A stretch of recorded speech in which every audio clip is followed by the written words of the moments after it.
যে আপনার জীবনে সবটা জুড়ে থাকে, বা যাকে আপনি সোজা কথায় পাগলের মতো ভালোবাসেন, তাকে নিয়ে বিশেষ কিছু লেখা যায় না। কেন যায় না জানেন? কারণ লেখা আর বলা কিছু শব্দের উপর নির্ভরশীল, আর শব্দ একটি স্থূল স্ট্রাকচার।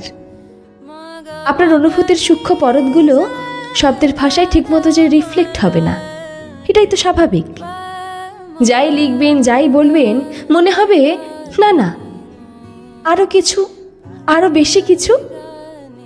একজন মানুষের অনুভূতির ক্ষমতা আর অনুভূতি প্রকাশের ক্ষমতার মধ্যে আসমান জমিন ফারাক রয়েছে।